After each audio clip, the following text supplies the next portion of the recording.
Even though this is still both feet are planted, that front foot that's going to be fully planted, that's where I want you to really focus that engagement where you're driving through the ground, standing up quickly, engaging your glutes, engaging your hips, engaging your core.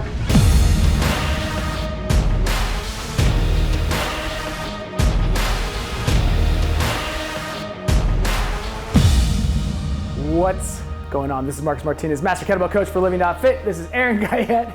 I wasn't sure how I was going to intro myself on that. I was about to say something and then I froze, and so that's what you get. All right, so we're going to do one of my favorite little combos. It's just going to be two movements, but we're going to be working unilaterally on one side for the kettlebell, and then we'll be doing a full body weight exercise that's just terrible, and I'm not going to do it, so I'm going to make Aaron do it. But it's going to be these two exercises. We're just going to go through them 5 reps of each, and then we'll cycle through it 3 times. So let's take a look, shall we? First one is going to be a one-arm rotational swing. Notice how it's going to be slightly different than a swing you might have seen. There's going to be some rotation through the torso. He's going to be opening up the chest, looking slightly back behind him, but that's not the purpose. Don't try to look back behind you. It's just going to be opening up the hips and allowing the torso to rotate naturally. So we'll talk about that on the next one, because then next up we got Spider-Man push. I was going to clear it out of the way for him, but look at that. So he's going to be doing a little traveling push-up as he does this. So notice how he brings one leg forward to one knee, or to one elbow. He's coming back and forth on this. So 5 reps.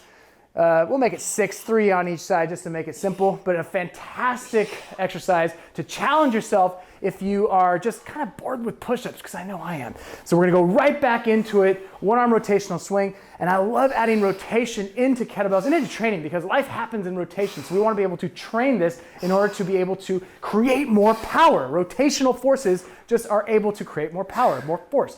So again, we wanna keep the same mechanics of a swing, hinging at the hips, keeping your shoulders engaged, keeping a lot of tension through that torso, through that anterior core, so that way we don't put too much on the lower back. We want to keep a lot of tension. And then for these push-ups, we want to make sure that we're not sinking into the shoulder. We're still keeping a lot of engagement around the lats, around the scapula, so that way we're not, again, just sinking into that. So shoulders are engaged. We're not shrugging as we do this.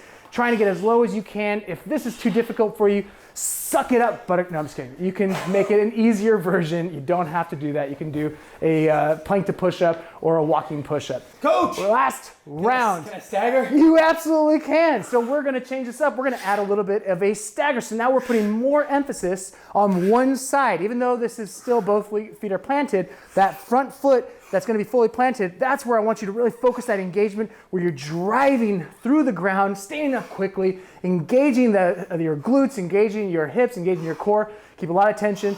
Great way to create power. I'm just going to talk over his ass. All right, so back into the Spider-Man push-ups. We're just going to do, again, about 6 reps, 3 per side. So we went through this circuit 3 different times. Look at that. Challenging, just a few minutes. You can make that as long or as short as you want. That's about as short as you want to go. But the way that we've incorporated that into the circuit or into the turbo fat loss is this is one of the circuits, and we combine it with a couple other exercises, so it's intense. There is a lot of, obviously, intensity. It's going to help you not only build strength, but you are going to absolutely drop some body fat, assuming your diet is all spot on. But again, I love these exercises. Just a great way to challenge yourself if you are fairly well versed in kettlebells. So give it a try. Great job, Aaron. We'll see you on the next one.